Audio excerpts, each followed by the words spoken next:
আজকে টিউটোরিয়ালটির মাধ্যমে আমরা ক্লাস 6 এর ইন্ট্রোডিউসিং সামওয়ান ফর্মালি এটার 6.4.1 যে অ্যাক্টিভিটিস আছে, গল্পটা আছে বিশেষ করে ওয়ান্ডার অফ অ্যানসিয়েন্ট ওয়ার্ল্ড, এটার মিনিং সহ পড়ার চেষ্টা করব। চলুন শুরু করা যাক।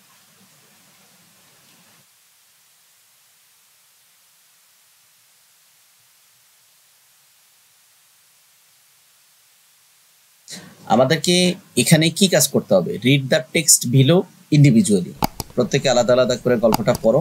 দেন work in pair or groups, identify the cohesive device. আমরা এর আগেও কোহেসিভ ডিভাইস কি ছিল 4 নাম্বার এবং 5 নাম্বার চ্যাপ্টারে আমরা পড়েছিলাম। কোহেসিভ ডিভাইস 5 নাম্বার চ্যাপ্টারে পড়েছিলাম। কোহেসিভ ডিভাইসগুলো ব্যবহার করা হয়েছে, এগুলো আইডেন্টিফাই করতে হবে। Make a list of this, এবং ওই কোহেসিভ ডিভাইসগুলো একটা লিস্ট করতে হবে।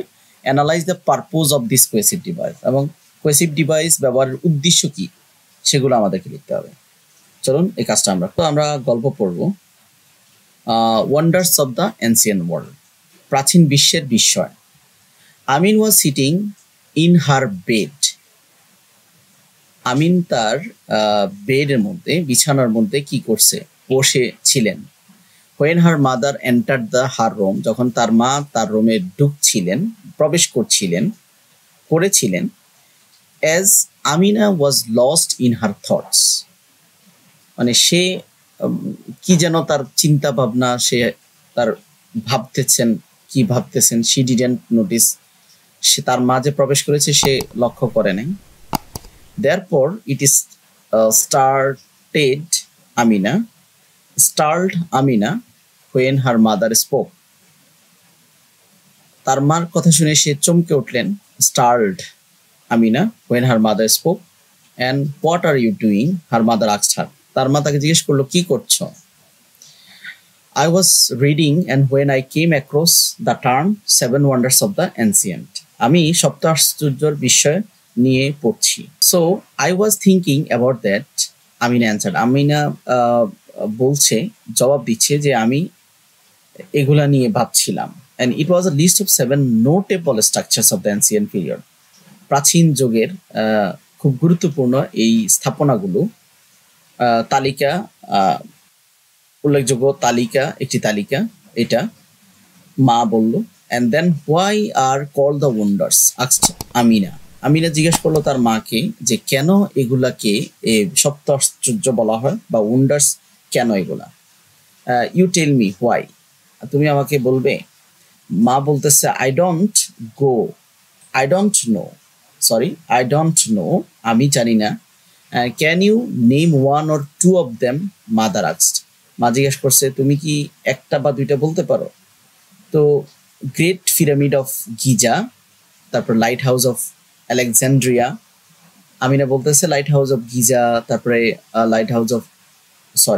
গ্রেট পিরামিড অফ গিজা, গিজাতে পিরামিড, তারপরে হচ্ছে আলেকজান্ড্রিয়ার light house, both are correct. তো এ দুটোই সঠিক। Let's take the case of this great pyramid of Giza. Great pyramid Giza ধরা যাক। What do you know about it? তুমি গিজা সম্পর্কে কি জানো? মা জিজ্ঞেস করল।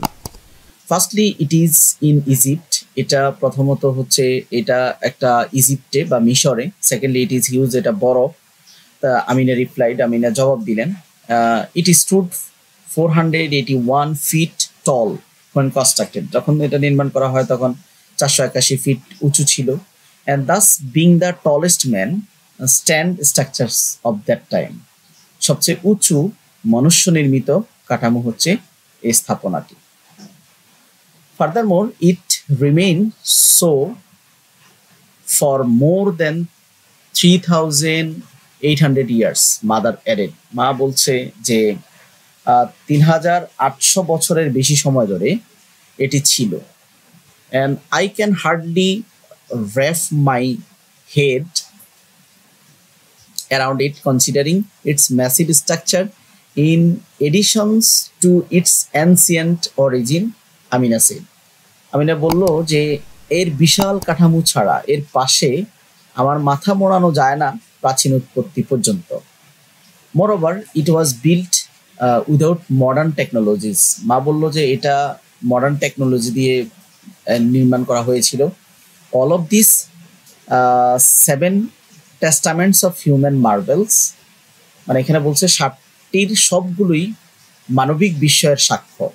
For instance, light house of Alexandria almost 387 feet tall. আলেকজান্ড্রিয়ার লাইট হাউসটা 387 ফিট লম্বা। It comparison that tallest building in the country is 561 feet. পৃথিবীর সবচেয়ে বড় বিল্ডিং 561 ফুট উঁচু, 2012 সালে তৈরি করা হয়। এবং 2300 years after the construction of light house, mother সে 2012 সালে নির্মাণ করা হয় প্রায়। আর দে কল্ড ওন্ডার্স। এখন আমাকে বলো কেন এদেরকে ওন্ডার্স বলা হয়, তাদেরকে কেন বিস্ময় বলা হয়, আশ্চর্য বলে আমরা কেন ডাকি? And because they are aspiring with a feeling of awe, কারণ তারা একটি অনুভূতির সঙ্গে উচ্চাকাঙ্ক্ষী বিস্ময়। Besides seeing them, one cannot but wonder how this magnificent structure were built, answered Amin. Amina বলতেছে এছাড়া এগুলোকে দেখলে অবাক না হয়ে পারা যায় না, কারণ এই অসাধারণ নির্মিত কিভাবে স্থাপনা করছে সবারই জানার কিউরিসিটি জাগে। Exactly they are fill us with wonder, মানে একদম ঠিক যে তারা আমাদের বিস্ময়ে ভরিয়ে দেয়। For that reason they are call the wonders of ancient world, এজন্যই এদেরকে প্রাচীন বিশ্বের বিস্ময় বলা হয়। Amina thanked her mother and went back to her study. Amina তার মাকে ধন্যবাদ দিলেন এবং তার পড়ায়